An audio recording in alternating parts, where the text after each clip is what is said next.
하나님 말씀 고린도전서 9장 15절입니다.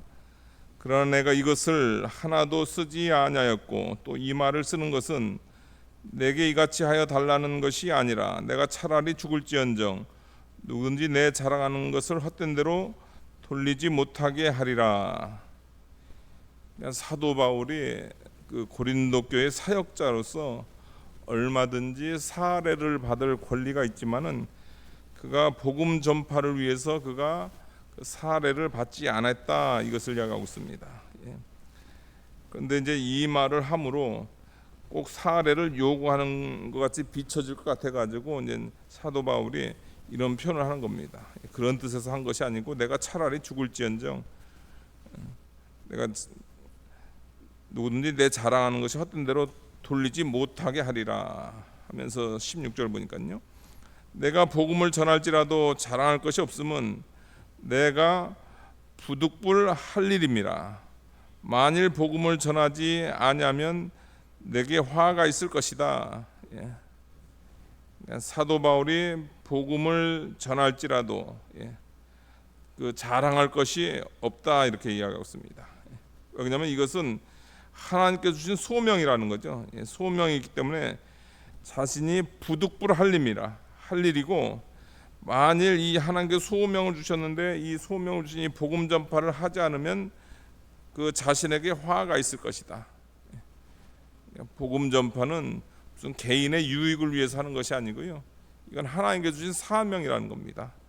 이 사명을 감당함에 있어서는 뭐 당연히 사례를 받을 수 있는 그런 권리 있지만은, 그러나 그 복음 전파가 너무 귀하고 이 사명이 너무 귀해가지고 사명에 살고 사명에 죽는 그런 존재다, 이것을 이야기하고 있는 거죠.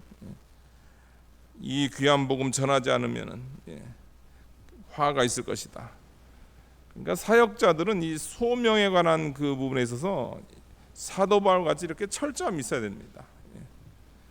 요즘 그 여기 있는 저부터라도 이 사명에 대해서 특별히 젊은 사람들이, 젊은 사역자들이 사명에 대한 부분이 이렇게 약해져 가지고 무슨 직업적으로 하나님의 일하고 사례 많이 주면 거기 몰리고 사례 안 주면 안 가고, 그거는 하나님의 종의 모습이 아닙니다. 하나님의 종은 복음을 위해서 하나님께서 불러주신 거, 구원해 주신 거 감사하고, 또 복음 사역에 부족한 사람을 불러주신 거에 감사해서 그 일 감당하는 겁니다. 그 일 감당하다가 받을 수 있는 여건이면 받는 거고, 받을 수 없는 여건이면 자비량하면서 하나님의 복음을 전하는 거죠. 복음 전하지 않으면 내게 화가 있을 것이다. 사명 준 내가 복음을 전하지 않으면, 이런 이유 저런 이유 돼가지고 복음 전하지 않으면 그는 화가 있을 것이다. 이제 복음에 대한 그 철저한 사명 의식이 사도 바울에게 있었습니다. 17절 보니까요, 내가 내 자의로 이것을 행하면 상을 얻으려니와 내 자의로 아니한다 할지라도 나는 사명을 받았노라. 자의로 아니하고 하나님의 일을 사명으로, 사명 받았기 때문에 사명으로 하는 거다. 18절 보니까요, 그런즉 내 상이 무엇이냐? 내가 복음을 전할 때 값없이 전하고 복음으로 말미암아 내게 있는 권리를 다 쓰지 아니한 이것이로다. 복음 전파한 사도 바울에게 상이 있다고 한다면 그것은 무슨 상일까? 그것은 뭐냐면 사도 바울이 복음 전할 때 값없이 전했다. 특별히 고린도 교회를 향해서 그 값없이 복음을 전했습니다. 왜 그러냐면 사도 바울이 사례를 받을 경우에는 고린도 교회에서 이 사도 바울에 대한 그 안 좋은 인식, 그러니까 예수님께서 직접 부른 사도가 아니다, 또 그 물질을 밝히는 사람이다, 이런 것으로 인해 가지고 복음에 그 손해가 날까 봐서 그가 복음을 전할 때 값없이 전했습니다. 그러니까 사례 하나도 안 받고선 하나님의 복음을 전했으니까 어떻게 됩니까? 혹시 하나님께서 내게 상을 주신다 그러면은 내가 사례 안 받으면서 하나님의 복음을 전한 거, 그것이 이제 상이 될 것이고, 그 다음에 또 내가 상을 받는다고 하면은 어떤 것에 대해서 상을 받는가? 내게 있는 권리를 다 쓰지 아니한 이것이다. 사도로서 사역자로서 권리가 있어요. 그 사례를 받을 권리가 있었습니다. 그러나 그 권리를 제한했어요. 이유는 뭐냐면 복음 전파를 위해서. 그러니까 복음 전파를 위해서 사도 바울이 그 값없이 전도했고, 그러니까 자비량 전도했고, 그 다음에 권리를 다 쓰지 않은 거, 그런 것을 보니까 사도 바울이 복음 전파를 정말로 하나님의 사명으로 그 사역을 감당한 거다. 그것이 사도 바울에게 상이 뭐 상을 요구하는 것이 아니고요. 사도 바울의 상은 이렇게 자기 권리를 쓰지 않으면서 하나님의 귀한 사역을 감당한 것, 그것이 사도 바울의 상이다, 이것을 이야기하고 있는 거죠. 18절 보니까요. 내가 모든 사람에게 자유로우나 스스로 모든 사람에게 종이 된 것은 더 많은 사람을 얻고자 함이라. 그러니까 위에서는 그 사례 부분에 있어서 그가 자기의 권리, 자기의 권리를 다 쓰지 않았어요. 그러면서 또 19절부터는요, 복음 전파에 있어서 내가 모든 사람에게 자유로우나 스스로 모든 사람에게 종이 된 것, 권리를 쓰지 않고 모든 사람에게 종이 된 것은 뭐냐면 더 많은 사람을 얻고자 함이라. 다시 말해서 전도를 위해서 이렇게 했다, 이것을 이야기하고 있습니다. 그러면 여기서 우리가 이제 20절 보게 되면요, 유대인에게는 내가 유대인과 같이 된 것은 유대인을 얻고자 함이요, 율법 아래 있는 자들에게는 내가 율법 아래 있지 아니하나 율법 아래 있는 자 같이 된 것은 율법 아래 있는 자들을 얻고자 함이라. 그러니까 여기서 20절부터 21절 이렇게 계속 나오는 이 내용에 대해서 여러분들 우리가 이 내용을 살펴볼 때 이것은 할 수 있는 것과 허락하지 않은 것, 거기에 대한 구분이 있어야 됩니다. 할 수 있는 거다, 이것은 뭐냐면 중용이에요, 여러분들. 중용. 그러니까 예를 들자면은 디모데에게 할례를 줬습니다. 할례를 줬어요. 할 수 있는 것.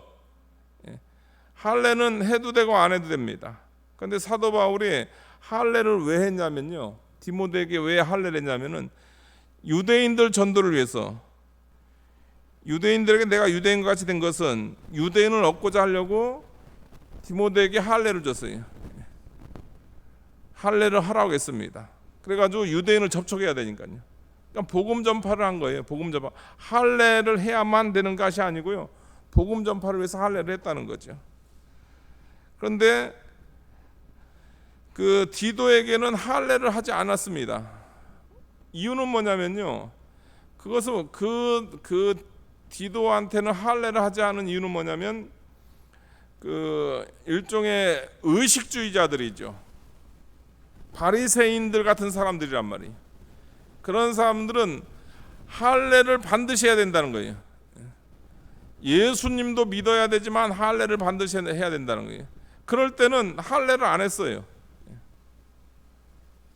그러니까 우리가 이 중용적인 부분에 있어서 해도 되고 안 해도 되는 그런 부분에 있어서 이 사도 바울이 이야기를 하는 거지, 할 수 없는 거, 할 수 없는 거를 해서는 안 되는 거를 사람을 얻으려고 그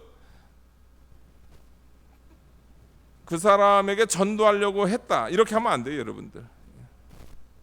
예를 들자면은 어떤 분들 같은 경우에 이제 술 먹고선 전도하는 사람이 있어요. 뭐 이제 그 사람 뭐 그렇게 전도를 할 수도 있겠지만 굳이 그렇게 할 필요 없어요, 여러분들. 술 먹는 사람 전도하려고 술을 먹으면 안 되죠, 여러분들. 그러면 차한기를 전도하려고 그러면 여러분들, 그러면 차한기하고 동침해야 됩니까? 그게 아니고 할 수 있는 것, 할 수 있는 범위 내에서 어떻게 되면 유대인에게는 내가 유대인과 같이 된 것은 유대인을 얻고자 함이고, 율법 아래 있는 자들에게 내가 율법 아래 있지 아니하나.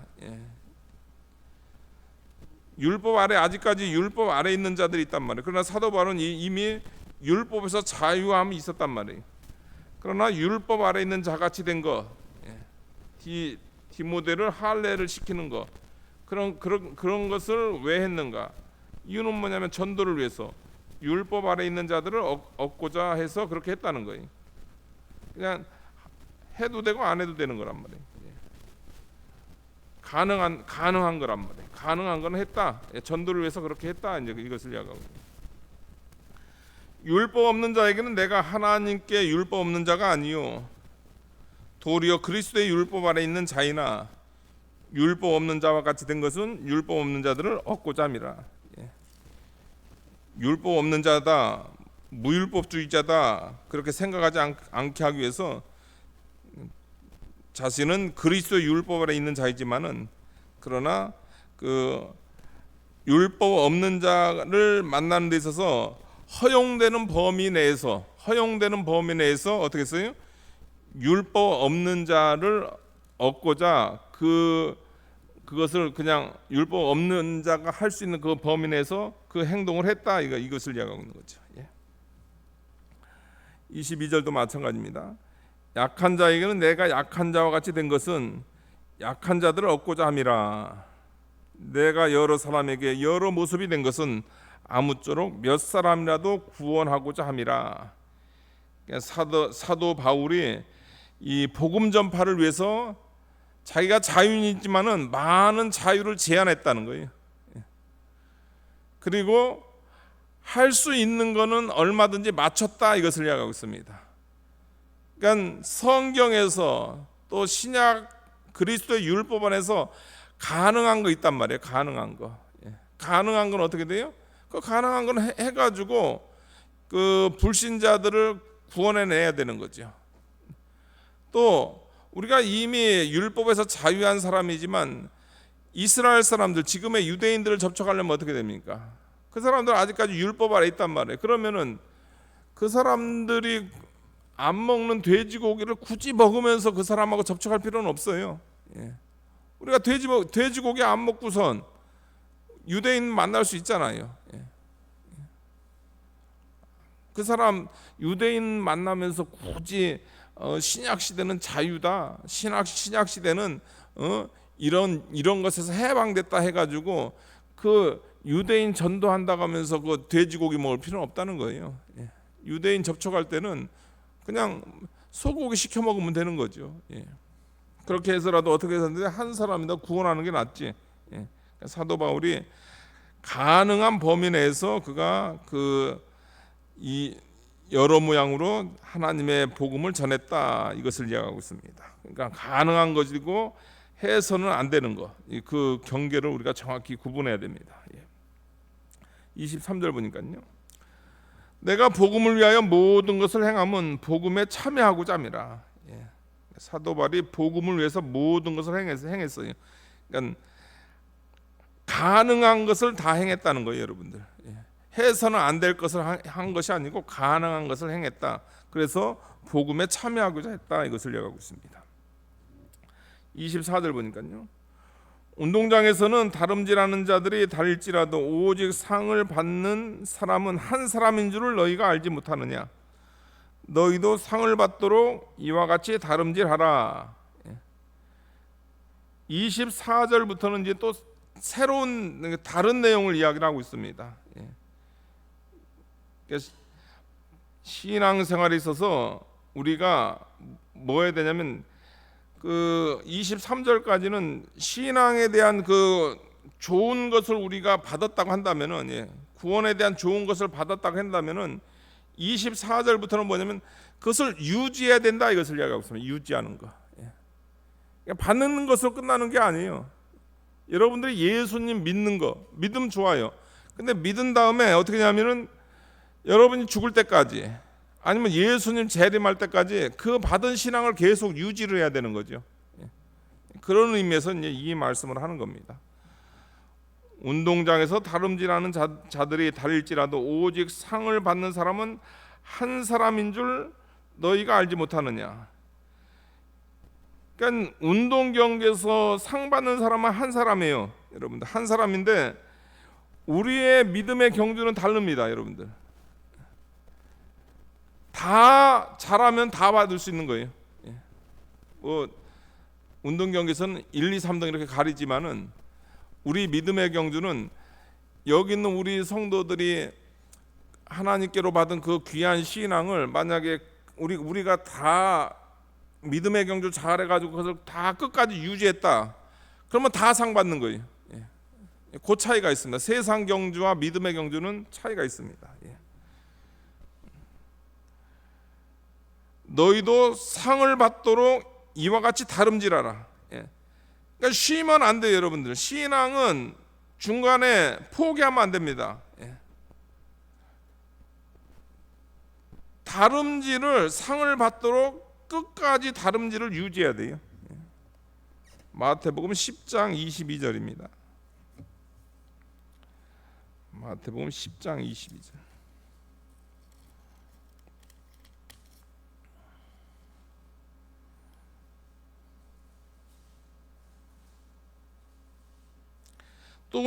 또 너희가 내 이름으로 말미암아 모든 사람에게 미움을 받을 것이나 끝까지 견디는 자는 구원을 얻으리라. 우리가 예수님을 믿음으로 우리가 구원을 받았어요, 여러분들. 저와 여러분이 믿음으로 구원을 받은 겁니다. 그 다음에 뭐 해야 된다고, 여러분들? 끝까지 견뎌야 돼요.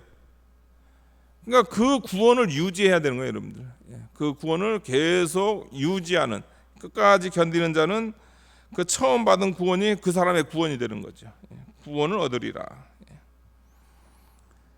우리 신앙생활에서 달리는 거, 다름질, 우리 신앙을 유지하는 거, 유지하는 것이 그것이 상 받는 방법이다, 이것을 얘기하고 있습니다. 유지 못하면 어떻게 돼요, 여러분들? 상은 없어요. 구원은 받는데 상은 없어요. 그러나 끝까지 유지하면 어떻게 돼요? 상을 받습니다. 25절 보니까요, 이기기를 다투는 자마다 모든 일에 절제하나니 그들은 썩을 승리자의 관을 얻고자 하되 우리는 썩지 아니할 것을 얻고자 하느니라. 또 우리 신앙생활에 있어서 두 번째로 중요한 거, 24절에는 우리 신앙을 유지하는 게 중요하다, 이렇게 이야기하고요. 25절에서는 뭐냐면 절제. 그러니까 운동 선수들도 이기기를 다투기 위해서 어떻게 하냐면 그 사람들 절제한다는 거예요. 먹는 거 절제. 그 다음에 뭐 이렇게 일종의 그 자기 몸 관리 그런 거 하잖아요. 절제하잖아요. 그렇게 절제를 해가지고 그들이 얻는 것은 뭐냐면 썩을 승리자의 관, 그러니까 월계수를 이야기하는 겁니다. 운동 경기를 해가지고 그 절제 잘 해가지고 1등을 했더니 뭘 주냐면 월계수 면류관을 줘요. 근데 그 월계수 면류관이 그 풀로 꽃으로 만든 거기 때문에 언젠가 썩는단 말이에요. 그리고 그 영광은 어떤 때는 한 1년 가요. 1년. 올림픽에서 1등 하면은 그 영광은 1년 갑니다. 그 다음에는 사람들 기억 못 해요. 그 사람이 했는지 안 했는지도. 그런데도 그 썩어질 면류관을 위해서, 그 잠시 잠깐의 그 영광을 위해서도 사람들이 뭐 하냐면 절제를 한단 말이에요. 그런데 저와 여러분, 우리가 하는 그 신앙의 그 일은 뭐냐면 우리는 썩지 아니할 것을 얻고자 하는 거예요. 우리의 신앙생활은 신앙생활 잘하게 되면 뭐 하냐면 썩지 아니할 것을 얻는 거예요. 영원한 것을 얻는 겁니다. 근데 영원한 것을 얻는 사람들이 절제 안 하면은 부끄러운 일이라는 거예요. 썩어질 것을 위해서도, 정말 그 아무 가치가 없는 것을 위해서도 사람들이 절제하고 자기 관리하고 시간 관리하고 그런 거 잘하는데, 영원한 것을 소유하는 사람들이 자기 관리 못하고 시간 관리 못하고 또 절제 못하면 그러면은 그 얼마나 부끄럽냔 말이죠. 세상 사람들은 썩어질 것을 위해서도 그렇게 절제를 하는데, 영원한 것을 얻고자 하는 사람들이 절제하는 모습이 없다? 그것은 안 된다는 거예요. 여러분들 잠을 절제해야 됩니다. 잠을 잘 절제해야 돼요. 그다음에 이거 그 기도 생활을 항상 해야 되고요. 그다음에 시간 절제 잘해야 됩니다. 시간 절제. 그 한번 우리 여성 성도님들 만나면 한번 수다 떨기 시작하면은 시간 가는 줄도 몰라요. 시간 가는 줄도 몰라. 그러면 안 돼요. 예. 만나서 서로 얘기하는 건 좋아요. 얘기하더라도 그래도 남편들 밥은 차려줘야 될 거 아니에요. 그러니까 시간 절제는 해야 되는 거예요. 예. 이런 식으로 우리 신앙에 절제가 있어야 된다. 예. 신앙의 절제를 해야 썩어지지 않은 면류관, 예. 그 면류관을 우리가 차지할 수 있다. 이것을 이야기하고 있습니다. 예. 그다음에 세 번째로 이야기하는 것은 뭐냐? 26절 보니까요. 그러므로 나는 다름질하기를 향방 없는 것 같지 아니하고 싸우기를 허공을 치는 것 같지 아니하며. 사도 바울이 그 복음 전파를 할 때요, 목적 없이 복음 전파 안 했다, 그렇게 이야기하고 있습니다. 그러니까 이제 비유를 드는 거죠. 달리기를 하면은 그 결승선이라는 그 방향이 있잖아요. 거기로 달려야 되는 거예요. 그러니까 그런 표현을 쓴, 속도보다도 방향이 중요하다고. 방향이 틀리면 아무리 빨라도 그거는 의미가 없는 거예요. 그러니까 우선 방향. 그러니까 우리 신앙에도 방향이 있어요. 우리 상하리 교회가, 우리 총회가 추구하는 방향은 개혁주의예요. 개혁주의. 여러분들, 개혁주의는 뭐냐면요, 종교 개혁 이유로, 그 의식주의라든가 로마 캐톨릭 그런 형식주의라든가 또 성경에서 벗어난 것을 우리는 개혁했단 말이에요. 리폼드, 개혁주의라면, 개혁주의라는 그 방향으로 나가야 돼요. 그 방향으로 우리가 신앙생활하고 그 방향으로 교회가 나가야 되는 거죠. 권투 선수들이 싸우는데 허공 쳐봤자 그거 무슨 의미가 있냔 말이에요. 적을 쳐야 되죠. 상대방을 쳐야 그게 의미가 있는 거 아니에요. 목적이 있어야, 목표가 있어야 되는 거예요. 신앙생활은 반드시 목표가 있어야 되고 목적이 있어야 된다. 그 방향으로 나아가는 신앙생활을 해야 된다. 그러니까 속도보다 더 중요한 것은 뭐냐면 방향이다, 목적이다. 내 신앙생활이 지금 뭘 추구하는가, 우리 교회의 목표가 뭔가, 그것을 가져야 된다. 이것을 이야기하고 있습니다. 그러므로 이제 그 다음에 이제 맨 마지막 사도 바울이 이야기하는 겁니다. 27절 보면, 내가 내 몸을 쳐 복종하게 함은 내가 남에게 전파한 후에 자신이 도리어 버림을 당할까 두려워함이라. 사도 바울이 자기 몸을 쳐서 복종을 했어요. 몸을 쳐서 복종했다. 이것은 뭐냐면 노예가 됐다. 이것을 얘기했습니다. 뭐에 노예가 되냐면 자기가 전파한 말씀에 대해서 노예가 되는 거예요. 남에게는 그 좋은 거 다 전파해 놓고 어떻게 돼요? 자기는 그거 지키지를 않아요. 그렇게 되면 뭐냐면은 시컷 좋은 거 전파해 놓고 자기는 버림이 당할까 봐 두려웠다는 거죠. 그러니까 전한 복음에 대해서 자기가 노예가 된 거예요. 예수님의 큰 사랑 전하고 그 사랑을 실천하고 자기 부인을 전하고 또 자기가 스스로가 자기 부인을 하고 절제에 관한 말씀을 전한 다음에 또 자기가 절제를 하는 거예요. 그 다음에 권리를 다 쓰지 않았다 전하고서 어떻게 돼요?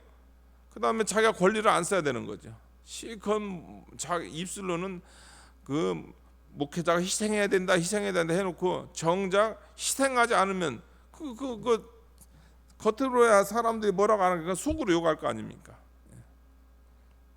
사도 바울이 마지막으로 한 것은 뭐냐면 내가 내 몸을 쳐 복종하게 함은 내가 남에게 전파한 후에 자신이 도리어 버림이 당할까 두려워합니다. 자기가 전한 그 내용은 자기가 지켰다. 이것을 얘기하고 있습니다. 그러니까 우리가 하나님 말씀을 그냥 귀로 듣는 거에만 만족하면 안 돼요. 내가 들은 말씀을 내가 지킬 때 그것이 바로 우리의 능력이 되는 겁니다. 그러니까 이 사도 바울 통해서 그가 얼마든지 권리가 있지만 그런 권리 다 쓰지 않았어요. 복음 전파를 위해서도 그가 여러 모양으로 나타나고 특별히 이제 신앙생활에 있어서 그가 다름질하는 신앙생활. 저와 여러분들도 다름질 잘하는 신앙생활 해야 됩니다. 그 다음에 우리 절제 잘해야 돼요. 그 다음에 목적을 가지고 신앙생활 해야 됩니다. 그럴 때 우리의 신앙이 경건한 신앙이 될 줄 믿습니다. 다 같이 기도하시겠습니다. 거룩하신 하나님 아버지 감사합니다. 사도 바울의 경건한 신앙, 권리가 있지만 그 권리를 사용하지 않고 자기의 자유를 제한하며 복음 전파를 위해서는 허용하는 범위 내에서 여러 사람을 얻고자 여러 모양이 되는 이런 철저한 신앙을 통해서 그가 많은 영혼들을 구원했습니다. 하나님 아버지, 우리 속에 참된 신앙의 은혜를 주셔서 나도 구원을 유지하고 또 많은 사람을 아버지께로 인도할 수 있는 귀한 우리 성도님들 다 되게 축복하여 주시옵소서. 예수님의 이름으로 기도하옵나이다. 아멘.